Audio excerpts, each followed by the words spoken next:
Well, hello! It's me again after 2 weeks of not uploading. Yeah, so, Hell in a Cell predictions. There's only 5 matches announced, so this video is probably going to be rather short, or at least shorter than the others. I guess we'll start off why there's only 5 matches and only 3 of which are title matches. Like, that makes no sense. They had a perfect opportunity on SmackDown to make new #1 contenders with a triple threat tag team match instead of a random 8-man tag for no reason. But I guess they just don't want to defend the titles on pay-per-views, which makes absolutely zero sense. But nonetheless, I digress. On to the actual matches that are on the card. We have Elias versus Jeff Hardy after Elias smashed him with the guitar in the triple threat match. His very eccentric return. I feel like Elias has to win this. I don't think they'd make him lose on his return match. That just wouldn't make sense at all. So yeah, I feel like Elias is the obvious winner here, and Jeff Hardy will lose again because he's a loser. And then what's next? The Miz versus Otis for the Mippy briefcase. I hate Otis so much. I want the briefcase off of him by any means necessary. I like the Miz is a very suitable option as well. The Miz is great. The stipulation is if Miz wins, he gets the briefcase, obviously. And if the Miz is smart, he'll have John Morrison slap him in the face, and he'll win via disqualification, which is still a win, and he'll be the new Mr. Money in the Bank. So hopefully, somehow, someway, the Miz does win, because I want the briefcase off of Otis, because he is a big buffoon who should not have a briefcase or be in any championship picture other than the tag team titles, which even then is a bit of a stretch. So yeah, my pick is Miz, mostly because I want him to win. Although I feel like they might have Otis retain because it's Otis, and for some reason they really like Otis. I don't know, I don't get it. But it is what it is.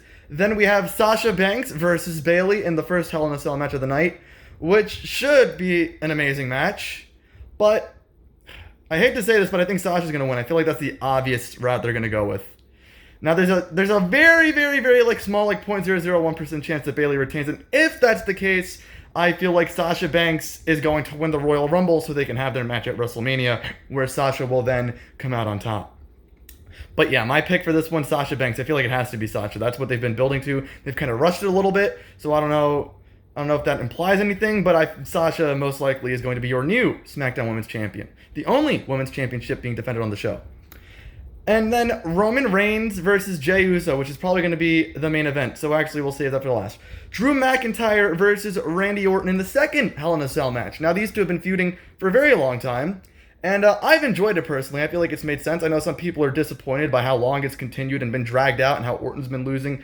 But, I mean, it's been enjoyable for me. The feud has made sense. All the promos and the matches, they're always great. So, I mean, it is what it is. But I feel like now Orton's lost a little bit of momentum, and it feels like Drew is definitely winning without a doubt and retaining his championship. I feel like before, there was always that certainty with their last 2 matches. I feel like it could have gone either way. If Orton won, it wouldn't have been a surprise.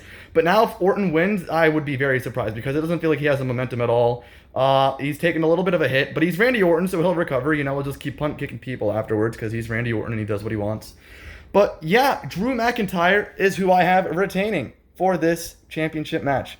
And in the main event, presumably, Jey Uso versus Roman Reigns in an I Quit Hell in a Cell match.